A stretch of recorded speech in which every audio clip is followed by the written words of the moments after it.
the head of the Barangay Affairs. In 5 minutes po, we will start the program proper. Guests and other participants, will you please take your seat? The vloggers, position yourself, because in 5 minutes we are going to start.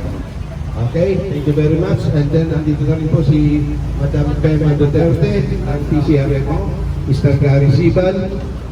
I-acknowledge natin po sila lahat mamaya after the program proper. Si Mami, kay Mayor Estubo ng mga representatives, andito na po si Madam Annabel Clemencia Rebu, sa Public Service Officer, Secretary Vice Chief, and then si Mr. James Christian Rivera. Okay? So, yung aming mga bisita po ay acknowledge ko kayo mamaya after the program proper starts. Thank you very much. 4 minutes to start. Pakibigyan nyo muna sila ng mga tubig para hindi nila maamoy yung singaw nitong ating Manila Yachts na K.C. Oyama for your wonderful explanation of the surfactant and the cause of the pollution in the water. Okay, paki-claim mo na lang yung medyo papaspasan natin yung sa MMDA, yung problema ng silid. Nag-load ka? Okay, pag-play na. Manila ngayong tag-ulan. Nakatutok si Mark Salazar. Sa panahon ng tag-ulan, sa gitna ng pandemya, critical installation na kung ituring ngayon ng MMDA ang mga pumping station. Hindi pwedeng tumigil ang kanilang operasyon ng dahil sa hawaan ng COVID-19. Kaya nung ECQ pa, nakastay in na sa 64 na pumping station ang kanilang 300 tauhan. Yung kanilang mga uuwi ang barangay ay naka-lockdown. Pangalawa po, kung saan nakaposisyon o saan nakatayo ang nasabing pumping station, within that community, marami rin pong kaso ng COVID. Kapanghuli, iniiwasan ho ng MMDA ang mga unnecessary visits. No? Lalo na ho kapag sibilyan at hindi naman po, wala naman hong mga dokumentong magpapatunay para iwas hassle na rin, sir, hindi po tayo nagpapapasok ng mga pribadong individual. Sa kabila ng mga pag-iingat na ito, 6 pa rin ang nagpositibo sa kanila. Mabuti na lang daw at naagapan ang pagkalat bago umabot sa shutdown ng mga apektadong pumping station. Nagkaroon po ng epekto ito, pero hindi naman po ganun kalaking epekto dahil laging mabilis naman po ang contact tracing, kaya po mostly po ng ating mga pumping stations, yung mga empleyado po ay nakastay in noong mga panahon na yon. Kritikal ang mga pasilidad na ito dahil nasa kamay lang ng hindi aabot sa 20 katao ang buong operasyon ng kada pumping station. Paki-forward mo na, Totoy, at least alam nila na talagang nasa pumping station tayo ng Manila. I-forward mo doon sa nakikita ang COVID-19 sa mga siguri. Yung American study. Lahat po kasi ng bansa, maliban sa atin, ay advanced ang technology. So nagko-contact sila kung talaga nakikita sa marurunong tubig sa mga kanal ang ating tinatawag na COVID-19. Paki-play mo lang yan. Marami po yan. Isa lang ilalagay ko. Medyo nagmamadali na tayo. Play. Finding potential hotspots of the coronavirus through sewage. It's a method that scientists hope will eventually help alert the public and help us stay safe in the future. Wastewater could be the key to finding out what geographic areas have higher numbers of people infected with the coronavirus. When you go to the bathroom, that waste can be tested. Dr. Scott Meshke is a UNC graduate and now teaches at the University of Washington in Seattle, where the first cases were reported. His team has already used a similar method in other parts of the world with diseases like polio. Front end, at least with polio, we've seen in areas that we can get up to a month early warning in terms of detection in the wastewater prior to the recognition of clinical cases. And part of that goes to that whole piece of the asymptomatic spread. Many carriers of the coronavirus don't show any symptoms but are still contagious. Finding the neighborhoods where they live would allow residents to be extra vigilant, but that ability will take time. Plus, there's the regulatory... At least alam nila na talagang proven na itong ating coronavirus ay nakikita sa ating mga marunong tubig. Ito po pinakita namin ito. Dapat kasama ito doon. Ito po yung result ng bulungan after 8 days. Ito po sa kadumi, gano'n siya kaitim. After 8 days, ito na po yung changes niya. Nasingit lang po yan dyan. So, i-forward po doon sa susunod na slide. Yung pumping station ng balot. Kasi nagtataka sila bakit sa balot unang ipinatest. Kasi dyan po ako nakatira sa balot. Kami ni Nayor, may magkakapitbahay kami dyan. Ngayon, yung Tomas Paes na ginawa po, eskwelahan po yun, ginawa po yung quarantine center. Ang distansya po nun sa balot pumping station ay napakalapit, siguro mga 50 meters. Dahil sa knowledge ko, na alam ko, dahil ako po, hindi naman ako scientist, pero wide reader po ako at pinag-aaralan ko lahat ng bagay na pinapasok ko dahil ayoko mapapayain na hindi ko alam. So, itinest ko dito yung machine. Kung bakit napunta yung machine sa balot at doon napunta, dahil taga-balot kami, una namin, kita ko na po dito ngayon eh. Yung mga lolo-lola ng aking misis, ay dinaliligo, mga bata pa nung araw. So, dyan namin po tinest, pakikita kami yung balot pumping station. Okay, yan. Yan po ang anuhan. Ngayon, ito po mga basura na ito na tatak na nakukuha dyan. Nakuha na po ng DPS. Maraming salamat, DPS ng Manila. Dati po yung buwan, nakatambak pa dyan dahil walang paraan ng MNDA na matanggal. So, ipag-coordinate sila sa DPS, District Tondo. Natanggal na po yan, wala na po ngayon yan. Okay, so, yun po, nakikita talaga. Kaya doon namin tinesting dahil kayang patayin talaga nitong negative ions ang mga virus and pathogens. Hihiga lang. Intentionally po, ilagay ko ito dito. Hindi po ordinary tubig ang nakalagay dyan. May negative ions niya, kaya protektado lang po kayo. Ang negative ions po ay hindi nyo makikita by your visual eye, by naked eyes, kahit sa microscope.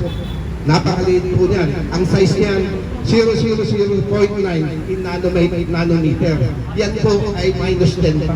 Okay? Pero makikita natin kung talaga may negative ions through the use of laser. So para patunayan ko sa inyo na meron itong negative ions doon nga sa aming machine, nakikita niyo yung mga ilaw na yan na kulay clear. Yan po ang presence ng negative ions. So, may pag-aaral ang negative ions, maganda sa kalusugan, nakakabata, nakakatanggal ng sakit. 1% of oxygen can kill 70% of cancer cells. Meron po kaming mga pag-aaral niya na ibinigay din sa inyo, mamaya hindi nyo mapag-aaralan ninyo. So pwede po ito makatulong sa COVID-19. Ito po gusto ko maipresent kay Mayor para maipakita ko sa kanya yung complete study ko and research. Alam niyo yung issue ng remdesivir? Any idea from the people, from the crowd? Why remdesivir was invented by Gilead Pharmaceutical of America? Any idea? Yan po ay inimbento nila para sa Ebola. Yung Ebola virus. Okay? Nagpadala sila, umutang sila ng $24 million, nagpadala sila ng mga scientists sa Africa para makuha nila yung dahilan at magawa nila yung gamot sa Ebola. Pagkat short, bagsak. Failure yung kanilang testing. Ang ginawa nila, dahil sa laki ng gastos, itinago ang technology, yung mga virus na ginagamit nila sa kanilang laboratory, hoping na may lalabas na isang sakit na po pwede nilang gamitin. Okay? Lumabas po ngayon itong COVID-19. Inilabas niya yan. Nag-contact sila ng testing sa China, together with the Chinese government. Kalagitnaan pa lang po ng testing, bumang out ang China. Dahil hindi proven na makakagamot magiging vaccine yung remdesivir. Itinuloy nila sa Amerika ang testing through NIH, National Institute for Health. Pinamumunuhan yan po ni Dr. Anthony Fauci. Tinas nila, okay, sabi nila, yung virus daw ay kayang i-block ng remdesivir.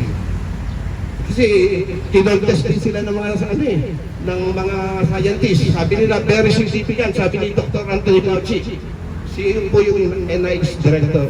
As the progress of global warming and environmental destruction, the life of the earth that carrying we human beings is on the verge of crisis. One of the causes is the problem of industrial waste. Along with the change and the diversification of the social life, we got various waste. Above all, the handling of organic waste is troublesome.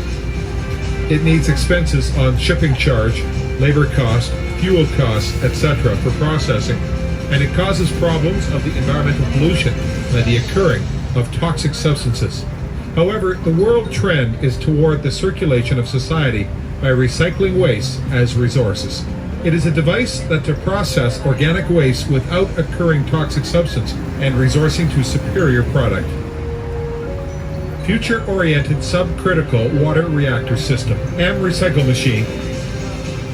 It is a machine which contributes to an anti-global measure, the global environment. And in addition, it is the device that is in step with the times.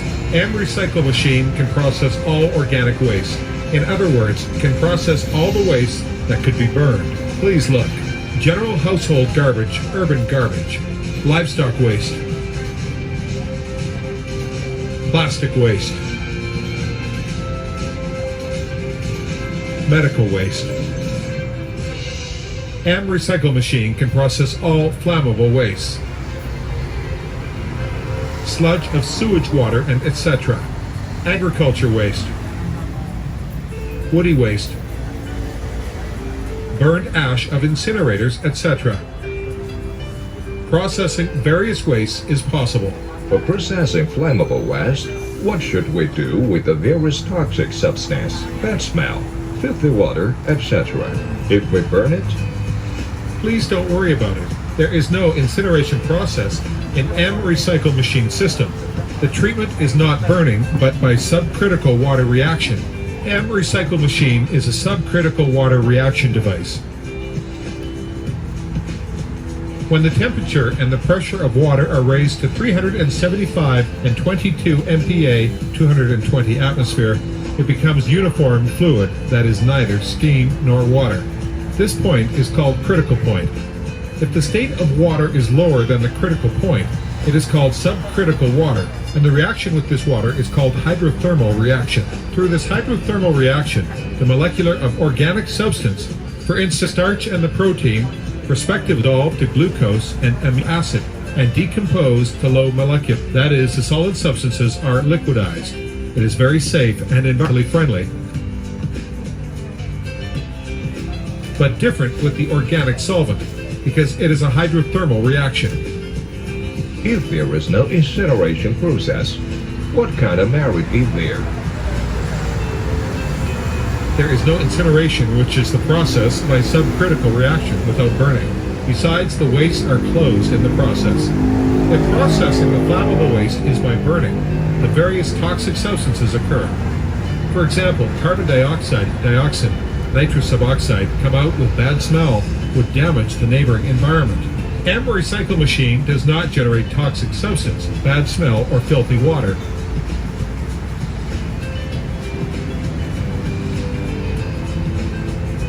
The recycle machine contributes to anti-warming countermeasures of the Earth's environment and the solution of the environmental problem greatly. What does the process the product turn into if processing wastes are closed without burning?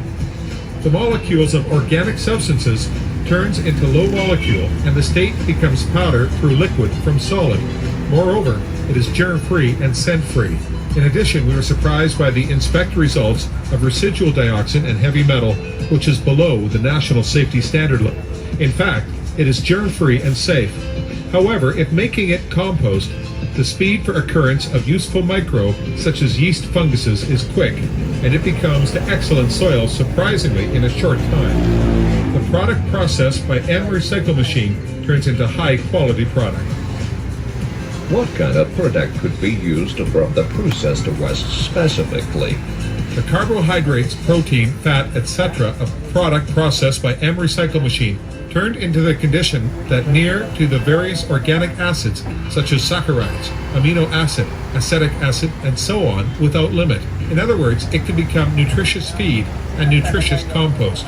Please look at the successful example of making processed product into feed and compost. It helps beef cattle fattening. In addition, it can be manufactured from cow dung as compost. It can also help the growth of farm products.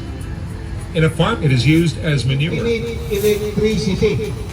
Wala pong gas, walang diesel, parang generator siya na walang ubos ang kuryente. Halos ganito rin lang po kalaki. Pwede nating i-install sa mga island nating manalayo na walang kuryente, walang grid.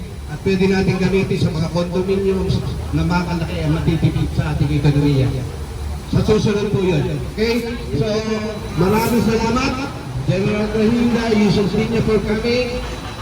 The Rotary Group, the bloggers, and then from PSD, Mr. Alvin Valenzuela, maraming salamat sa pagtulong sa amin dito. Si Madam Rebong ng Manila City Hall DPS, Mr. Gary Sibal, maraming salamat po. Mr. James Christian po. Ipatawag ako ni Mayor, okay lang po. Okay? Sino pa? Baka may nakalimutan ko. Mga vloggers, thank you very much. Thank you, sir. Mga vloggers, paiwan kayo mamaya, mag-usap lang tayong content, ha? May sasabihin lang ako sa inyo. General Mahida of the Five Pillars, Justice Incorporated, Mr. Tel Caragan, Mr. Len Carnandate Clariño, maraming salamat po. This presentation is formally adjourned. Thank you po.